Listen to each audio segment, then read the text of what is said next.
Hello everyone, Charles Watts here, the Arsenal correspondent at Goal, joining you a few days after the transfer window. I hope you're enjoying the relaxation almost, the calmness of not having to worry about transfers for a while. I certainly am. I'll tell you that now. It's been a busy summer. It's been a lot of fun covering the transfer windows, but it is nice just to breathe. I think that's it. Squad sorted, kind of. Still a couple of weeks in the domestic window. Obviously, I'll get to that in a little bit in this video, but pretty much the squad is sorted. Now we can all just calm down and focus on football. Let's face it, as much as we all love the transfer window, and as much as I know all you fans go mad about it, well, you know, I'm a fan as well. I do as well. It is nice just to be able to concentrate on football and just matches week in, week out now up to January and see how this evolving Arsenal side can get on. Thomas Partey obviously is over with Ghana at the moment. They're playing in Turkey. I think they're playing Mali in an international fixture. The Ghana Association tweeted out a video of him arriving yesterday after his move to Arsenal. Can't wait to see him over here. Can't wait to see him in an Arsenal shirt, and it's coming very, very soon. If this is the first time stumbling across this channel, like I said at the beginning, I am the Arsenal correspondent for Goal. I cover the club up and down the country, across Europe, and I'm on social media. At Twitter is at Charles_Watts, on Facebook as well, and you can read all my stuff on Goal that goes up, and you can find the links to it all on my social media accounts. And thank you everyone my regular followers, for all your support as always. Right, what we're going to talk about today, let's talk about that man Mesut Ozil, Arsenal's highest paid player, £350,000 a week, nearly £20 million a year, but my information tells me Mesut Ozil has been left out of Arsenal's 25-man Europa League squad. Talked about it in the last video. It's got the same problems with the Premier League and the Europa League, Mikel Arteta, in that he's got 19 non-homegrown players. In the Europa League, they're classified as non-locally trained players. He's got 19 and you can only have 17 in your 25-man squad. So he has to leave 2 players out. And my information tells me those 2 players who have been left out are Mesut Ozil and Sokratis. No real surprise, I have to admit, when you're looking at those two. It was always probably going to be one of the centre-backs because he's got 8. And it's certainly not going to be people like Gabriel, David Luiz. I wouldn't have thought, even though Pablo Mari's been injured, I imagine Pablo Mari, I thought, would certainly be included. Mustafi as well, just because we saw Arteta really trusted Mustafi towards the end of last season, but Sokratis just hadn't been playing much at all. Tried to get him out in the summer, didn't. He's still here, but he's not going to be playing, certainly in the Europa League, and it wouldn't surprise me at all if it's in the Premier League as well. We'll have to wait until October the 20th, the Premier League releases their 25-man squads. But the Europa League, that is coming. I believe it will be announced today. At the moment, it is just gone 9 o'clock on Thursday. I believe the Europa League will be revealing the club's 25-man squad, and we will see there that Mesut Ozil and Sokratis is not in it. Big news, obviously, given who it is, given how much he earns, given his stature in the game, that Ozil is not included, but no real surprise. Let's face it, he hasn't played any football since restart. He hasn't been in any matchday squad this season, so why include him? If Mikel Arteta is not going to play him, not going to, if he's not featuring in his plans, then why are you going to take up a space in your squad with him, no matter how much money he earns? It's just sad, really, that it's all ending this way. And we all saw what he did with the offer with Gunnersaurus. I touched on it in my last video. I mean, that's just not going to... I know it's a lovely gesture, and it is a lovely gesture, but it's not going to go down well with Arsenal. They'd made the decision in terms of redundancies, and Mesut knew what he was doing. Mesut and his people knew what he was doing with that social media post. Yes, it's a nice gesture, but it was clearly designed as a bit of a dig at Arsenal as well. He probably knew at that point that he wasn't in the Europa League squad, and it's just unfortunate that it's all ending like this. We've got 10 more months left of this pretty messy divorce in the end, which is sad that it's... that this is how it's all going to pan out at the end of Mesut Ozil's Arsenal career, because let's face it, he's been a very good player for the club. I've loved watching him, certainly at times. Maybe hasn't absolutely hit the heights we all expected when he arrived from Real Madrid, but he certainly had some very, very good seasons, and he's been a joy to watch at times, so it's just sad that it's ending like this, but unfortunately it is, and it would have been better for everyone if he'd have left in the summer, found himself a club and gone, but unfortunately not. Yeah, it's not happened.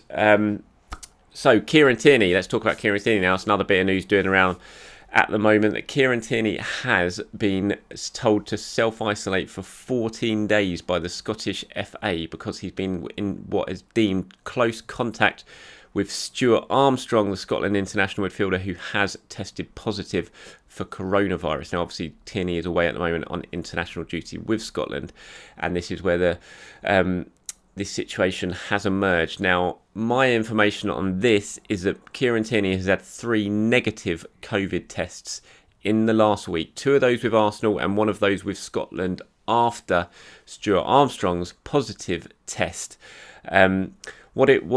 How this is all came about is that Kieran Tierney was playing a computer game.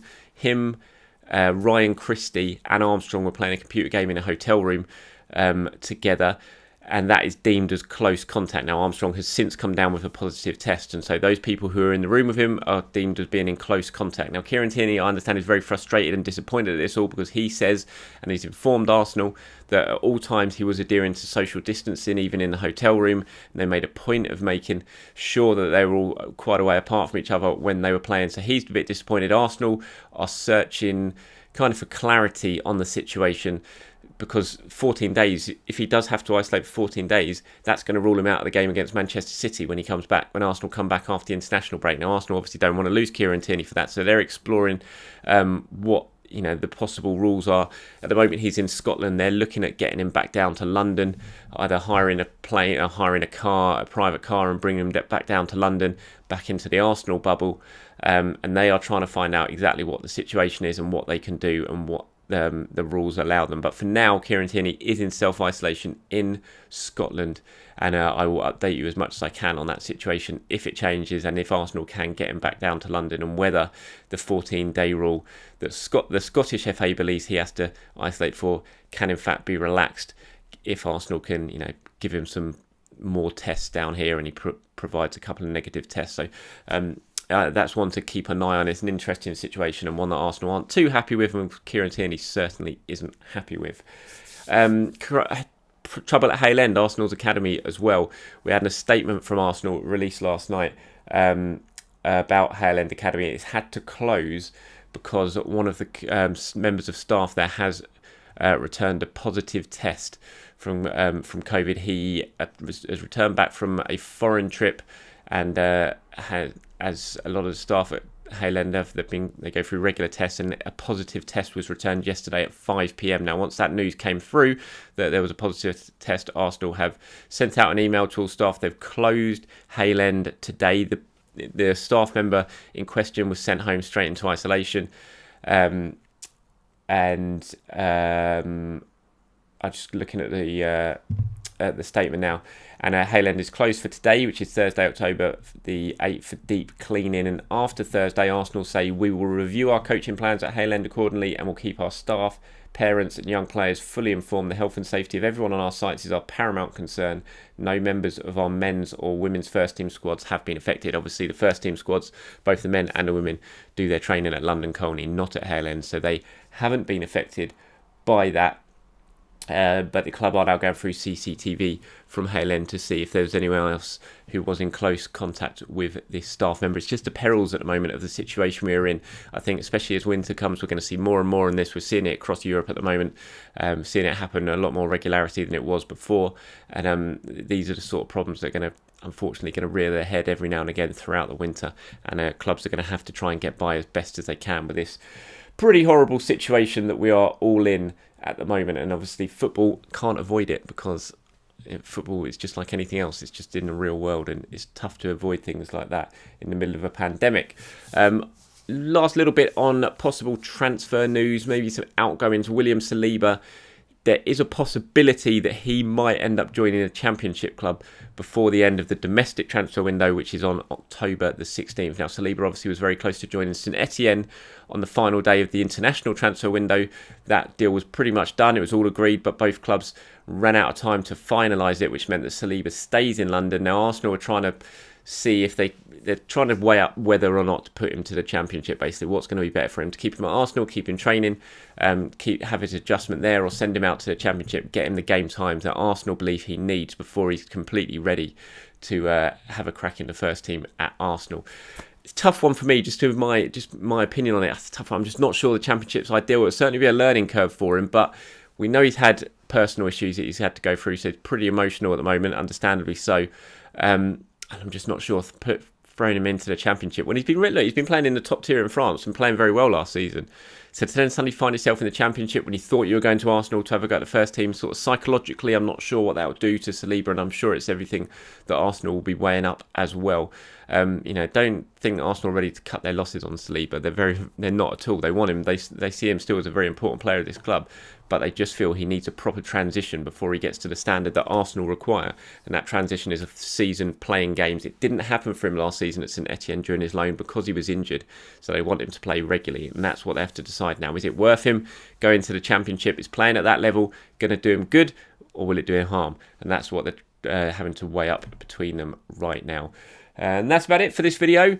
Thank you very much, as I said at the beginning, for watching. Appreciate it all. And like I said, please do head over to my social media channels or goal.com and you'll find all the very latest Arsenal news, like some of the stories I've talked about here on Hale End and Mesut Ozil as well. You'll find all the latest Arsenal news right there across all the channels that I produce. Thank you very much for watching. Everyone have a very good day. I'm sorry it's pretty gloomy and wet out there, but have as best a day as you possibly can.